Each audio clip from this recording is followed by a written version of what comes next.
kulanti wacan wanaagsan daawadayaal meel walba dadweynaha ka joogtaan kusoo dhawaada barnaamijka maxaa cusub on alaab idinku soo gudbin wararka dadka caanka ah ee Soomaalida iyo kuwa adduunka haddaba daawaday hadad nagu cusub tahay fadlan nagu soo biir oo taaba subscribe gambalaalka si aanay ku dhaafin wararka xiisaha leh ee soo gelino sidoo kale ha ilaawin inaad fiidiyogan like saarto wixii falcelin ah hoos noogu reeb hadduu muuqaalka ku cajabiyo ha ilaawin inaad la wadaagto asxaabtaada فنان هوري محمد سعيد بيكي وهذا الله يقانا محمد مبارك أيا كسو مقضي ورئيسي قابن أو تلفزيون كعانك أهيان كيبل تيفي وكقاضي ورئيسي قاس أو وحيابا دور أهو كقاهد لي إساقو إسبربر ديكي نلاش إسيو هوري إيا نلاش هدا إيا سبابيه كوكاليفين وفنك كبحا إيا إساقو إسلامركا فري مهوذو مريي فنانين عان أهوي صاحبة أهايان واقو فنك كوشري إساقو باقين فنانين تاس أي جيدكي سسارة عان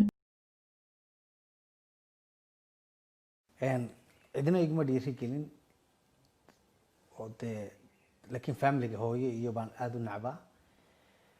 laakiin dar ilaahay baan uga baxay wuxuu ifiya aakhira midna kuma wanaagsana marka sidaa darteed baan uga baxay fanka dar ilaahay baan uga baxay iskuma dhawa cadaan iyo madow bay kala yihiin oo marnaba isuma dhigmi karaan tii hore fan عانهم بالغو نقطة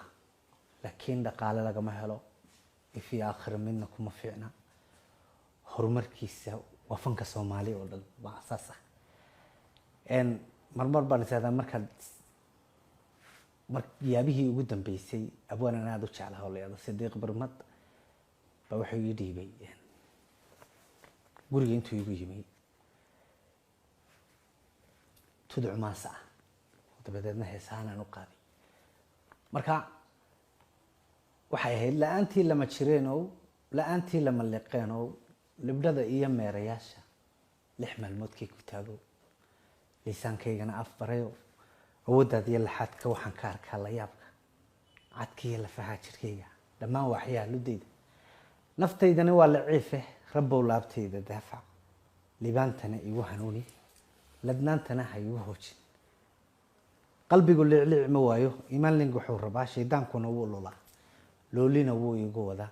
ruuxii uu laba dibleeyo haddaanad adigu ka loodin cadaabuhu way laqaaneen rabbow la xodkayga nuuri ludaydana naar ka baaji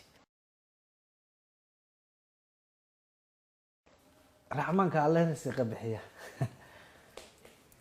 ruuxna kuma rabo ruux kale waayo ilaahay baa bixiya meeshuu doono ku soo marinaya umad buu kugu soo dhiibaya shaqaad heli kartaa sideeda banaadba fanka lagama heli jirin dhaqaale bulshada Soomaaliyeed ayuu ku tiirsanaa dhaqaalaha qofku oo min wax ku keena nin wax ku siiya in show kula qaabay fanka Soomaaliyeed walba lacag lagama heli jirin laakiin sidana afsaaq badan ba oo waxaad hor ilaahay uga baxda albaabka kala ku furma marka qof lacag sitaaba kula doonaya ku imanaya sadarteed ba xajka macawaa la igu sii ballan qaaday ma sheegay laakiin qofkii ballan qaaday lagama yaabo inaan ku noqdo waayo meel lagu noqdo ma eeg markaad eegto horaan u soo sheegay waxaan hor ilaahay uga tagay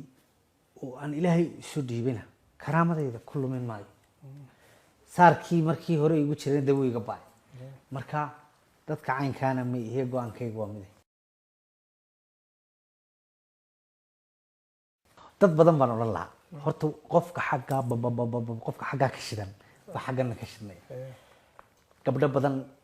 baan oran lahaa iyo rag badan ba waxaan ugu horeysin lahaa farxiyo kaba yare waxaan ugu horeysin lahaa nasteexayndo hodan cabdiraxmaan dheere ragga waxaan ugu horeysin lahaa xasan dhuxulaab saalax axmed wali ibraahim maxamed furle bal saa u soo kala horeysaan ka kaalay meesha waxa ma yaalo wana soo la aragnay intaan magacaabayna bilaa caleeg idinku ugu soo horeeyay fanaaniintaas uu fariinta hawada mariyay maxamed biike uu dhahay toobadkeena waxa sidii la filayayba falcelinta koowaad samaysay farxiyo kabeere oo weerar ku qaaday biike iyadoo sheegtay in xan suuqa ugu jirto in biike mashruuc ka soo qaatay wadaadada Soomaaliyeed qaarkood oo lacag ku bixinaya burburinta fanka Soomaaliyeed waad salaamay waa kabta xaj waxa iskala fariintan walaalkay maxamed biike fariin ayaad noo soo dirtay aniga iyo fanaaniin badan oo weliba anigu aan ugu horeeyo fanaaniin badan baad magacyadooda xustay marka waad ku daawaday si fiican aan maaragtay u dhageystay fariintaadii walaalkayo waxaa jirta arrin markaad fanka ka bixaysay ayaan hore markaa fanka bixaysay arrin waxaa jirta na soo gaartay oo fanaaniintu si hoose isugu sheegayeen laakiin aan weli adiga lagu weydiin qofkii ku weydiin lahayna waa aniga run ahaantii marka maadaama aadan hadda adiga aadan sida caadiga ahayd fanaaniinta ula soo xiriirin laakiin aad jeceshahay inaad shaashadaha iyo tvda kasoo hadasho waxaanba jeclaystayba oo igala sii fiicnaataba maadaama maanta aad soo hadashay inaan arrintii aan maqlay ee na soo gaartay inaan hadda si babliga kugu weydiiyo kor nagala socda bk ii gaarsiiya su-aashaas iyo arrintaas waxaa ka jira su-aasheeda babligan kugu weydiiha insha allah jawaabtaana kaa rabnaa adiga iyo abtigay axmed biif marka arrintu waxay tahay inuu jiro mashruuc waxaa naloo sheegay mashruuc inuu jiro ah sidii lagu ciribtiri lahaa fanka iyo suugaanta soomaaliyeed mashruucaas waa mashruuc lacaga lagu soo qaatay wadaadda niman soomaaliya oo wadaadda ah ka shaqeeyaa la yiri niman wadaadda oo soomaaliya ka shaqeeyaa la yiri fanaaniintana qofka ugu horreeya oo loo soo adeegsado oo dhinacooda laga soo maro oo mashruuca wax ka og sida laygugu sheego waa inagu been inaan dhodhooba ma jecli qofka ugu horreeya ee mashruuca madaxda ka ah oo wadaadada ku sii xiran inuu yahay abtigay axmed biif aa la ii sheegay adigana lagugu tuujiyey oo sidaa lagugu qaaday waxaa weliba laygugu daray fanaankii inta mashruuca loo sheego uu ka gadmo waxaa lagu xujaynayaa inuu fanaaniin kale soo tashkiiliyo marka muhiimaddu waxay tahay marka aan ka hadlayno mashruucan maadaama uu yahay fanka iyo suugaanta soomaaliyeed in lagu ciribtiro oo lacag lagu soo qaatay waxaan rabaa inaan marka aan marka muhiimaddu waxay tahay wax walba adduunka waxaa fiican in daacad laga noqdo mashruuca hadduu jiro bko inaad tiraahid dar ilaahayaan fan uga baxay qaladay kugu tahay weliba anoo kugu taageerayo haddii dhaqaalahaas mashruucaas dhaqaaleed uu jiro inaad qaadato weliba anoo kugu taageerayo oo waxaan kugu taageerayana ay tahay inaan fanka soomaaliyeed faa'iido uusan lahayn oo dhaqaala laga samayno kulligeen anagoo fanaaniin aan wada qirayno inaad dhaqaalo uga baxdo iska daa fanaaniinta shacabka xataa kugu taageerayo laakiin inaad sheegto dhahdid aniga dhaqaale xumaan uga baxay fanka dhinacaanay iiga shidantay waa ii kala kacsan tahay mashruuc baana jira ee fanaaniinta soomaaliyeed oo mashruuc khayr ku jiro oo waxaa soo baxay aad fankina iska dhaafayso lacagti ma aragtay aad fan ku samayn lahaydna ayadoo lagu siinaayo oo sadaqa ah aad helaysaa adoon dhibtoonoon haysini ka soo baxa inaad tidhaahay ahayd horto saas inaad tidhaaha saxsanayd marka walaalkay bko yaaba heli karaba towbadkeen fanki iska daa aad ummadaasi ta kulansiiso caawa labada inta iska hesha israacdo aad dembi kugu filanba haddii uuba si kale xataa u ahaa waayo dembi oo qiil kasta loo raadsho fanka oo xataa muusiga la iska dhaafo la yidhaha muusiguna waa iska qurxinaysa la iska daayo dadka la isu keeno dhibka kaaga imaan kara marka waxay isku sameeyaan aaba dembi noogu filayd lacagteennana xaaraan kama dhigi kartaba walaalow marka adoo bko guri ka dhistay anigu fanka guri kamaba dhisan raasamaalna kama lihi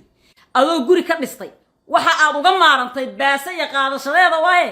saad cali jar wuxuu dhihi jiray lacag waa qaadasho codkuna waa anige yaaya lacag waa qaadasho mashruucu waa qaadasho fankuna waa iska dhaafid markaas hadduu mashruucu jiro mashruucaas waa qaadasho fankuna waa iska dhaafid laakiin qishka si babliga u sheeg ummadana u sheeg ya towbadkeen